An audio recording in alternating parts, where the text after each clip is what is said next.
রমজানের রোজা তাকওয়ার গুণ অর্জন, ইবাদতের অবারিত সুযোগ করে দেয়।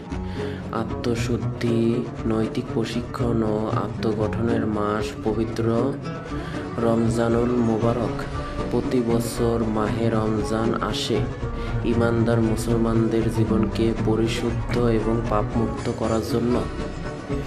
অথচ এই পবিত্র মাহে রমজান মাসেও এক শ্রেণীর কালোবাজারে অসাধু ব্যবসায়ী বাজারে নিত্য প্রয়োজনীয় খাদ্য ও দ্রব্য সামগ্রীর কৃত্রিম সংকট সৃষ্টি করেছে, যার ফলে এখন বাজারে দ্রব্যমূল্যের ঊর্ধ্বগতি লক্ষ্য করা যাচ্ছে। এতে রোজাদার সাধারণ দরিদ্র জনগোষ্ঠী, বিশেষ করে নিম্নবিত্ত ও স্বল্প আয়ের মানুষকে নিদারুণ ভোগান্তি পোহাতে হচ্ছে। অথচ অবৈধ মজুতদারির মাধ্যমে কৃত্রিম সংকট সৃষ্টি করে দ্রব্যমূল্য বৃদ্ধি করা ইসলামে নিষেধ। প্রতি বছরই আমাদের দেশে মাহে রমজান আসলেই একটা কৃত্রিম সংকট তৈরি করে সব ধরনের জিনিসপত্রের দাম বৃদ্ধি করার প্রবণতা খুব বেশি দেখা যায়। কিছু অসাধু ব্যবসায়ী রমজান মাসেই টাকার পাহাড় গড়ার মত্ততা খোঁজে। বিশেষ করে রমজানে রোজাদারদের ইফতার ও সেহরিতে ব্যবহৃত খাদ্য সামগ্রীর দাম বাড়ানোর একটি প্রতিযোগিতা লক্ষ্য করা যায়। ফলে শহরের নির্ধারিত আয়ের মানুষের জীবনও কষ্টকর হয়ে পড়ে। অথচ সৌদি আরব সহ মধ্যপ্রাচ্যের অনেক দেশেই রমজান উপলক্ষে দ্রব্যমূল্যের সহজলভ্যতার জন্য প্রায় 50% ছাড় দিয়ে থাকে। কিন্তু বিষয়টি আমাদের দেশে ব্যতিক্রম। রমজান মাসে বাণিজ্যের নামে ব্যক্তি স্বার্থে ফায়দা হাসিলের লক্ষ্যে নানা ধরনের বাণিজ্যিক সিন্ডিকেট তৈরি করে দুরাচার প্রকৃতির মানুষ রমজানকে টার্গেট করে সাধারণ মানুষের ভোগান্তি সৃষ্টিতে অপপ্রয়াস চালায়, যার ফলে শুধু রোজাদার নয়, অন্যান্য ধর্মাবলম্বীরাও কষ্টে পতিত হন। পবিত্র মাহে রমজানে দ্রব্যমূল্য অস্বাভাবিক বৃদ্ধি করে রোজাদারকে কষ্ট দেওয়া ইসলামে মহাপাপ। রমজানের মতো একটি ইবাদতের মাসও তাদের কাছে মুনাফা লাভের সুবর্ণ সুযোগ হয়ে আসে। অসাধুদের স্বেচ্ছাচারিতা সীমাহীন পর্যায়ে পৌঁছে গিয়েছে। এমন প্রবণতা কখনো ইসলাম সমর্থন করে না, বরং এটা রমজানের শিক্ষার পরিপন্থী। অধিক লাভের আশায় মালামাল মজুত করে চরম দামে বিক্রয়কারীর উপর মহানবী হযরত সাল্লাল্লাহু আলাইহি ওয়াসাল্লামের অভিসম্পাত।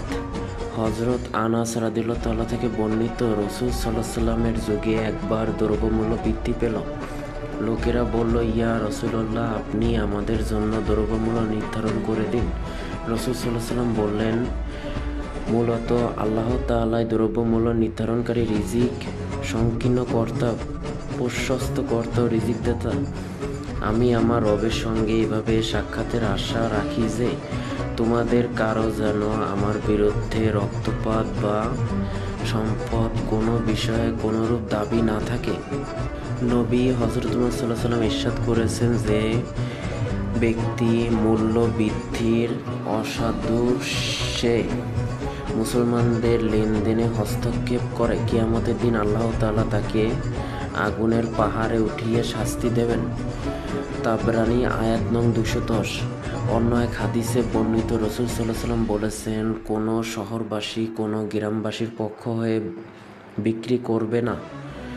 মানুষকে তাদের স্বাভাবিক অবস্থায় ছেড়ে দাও, যেন আল্লাহ তাআলা তাদের একের মাধ্যমে অন্যের রিজিকের ব্যবস্থা করেন। তিরমিজি শরীফ আয়াত নং 2618। হযরত আবু হুরায়রা রাদিয়াল্লাহু তাআলা থেকে বর্ণিত, নবী করিম সাল্লাল্লাহু আলাইহি ওয়াসাল্লাম বলেন, শহরগামী কাফেলার লোকদের থেকে আগে আগে পণ্য কিনে নেওয়ার জন্য শহরের বাইরে গিয়ে ওদের সঙ্গে মিলিত হওয়া যাবে না। কোনো ব্যক্তি এরূপ করলে কাফেলার লোকেরা শহরে আসার পর এখতিয়ার থাকবে যে বিক্রয় চুক্তিকে বহাল রাখবে নাকি রহিত করবে। মুসলিম শরীফ আয়াত নং 1941। হযরত মুহাম্মদ সাল্লাল্লাহু আলাইহি ওয়াসাল্লাম ইরশাদ করেছেন, ন্যায্য মূল্যে জিনিস সরবরাহকারী রিজিক প্রাপ্ত, আর মজুত করে সংকট সৃষ্টিকারী অভিশপ্ত। বুখারী আয়াত নং 3712। হজরত মুহাম্মদ সাল্লাল্লাহু আলাইহি ওয়াসাল্লাম ইরশাদ করেছেন, মূল্য বৃদ্ধির উদ্দেশ্যে যে ব্যক্তি 40 দিন পর্যন্ত খাদ্যশস্য মজুত করে রাখে, সে ব্যক্তি আল্লাহ তাআলার দায়িত্ব থেকে মুক্ত এবং তার প্রতি আল্লাহ তাআলা অসন্তুষ্ট হন। মিশকাত আয়াত নং 1016। কাজেই রমজানের পবিত্রতা বিরোধী সব উপকরণের লাগাম টেনে ধরতে হবে। অসাধু ব্যবসায়ীদের চিহ্নিত করে আইনের যথাযথ প্রয়োগ নিশ্চিত করতে হবে। অযৌক্তিকভাবে দ্রব্যমূল্য বৃদ্ধির কারণ চিহ্নিত করে যথাযথ পদক্ষেপ নিতে হবে। খাদ্যে ভেজাল, মজুতদারি, মুনাফাখোরি ও প্রতারণামূলক সব কার্যক্রম বন্ধ করতে হবে। অশ্লীলতা কার্যকলাপ বন্ধ করতে হবে। সমাজের প্রত্যেককে নিজ নিজ অবস্থান থেকে সচেতনভাবে করতে হবে দায়িত্ব পালন। অসাধু মহলের বিরুদ্ধে কঠোর কার্যক্রম পদক্ষেপ ভিন্ন গত্যন্তর নেই। সর্বস্তরে রোজাদার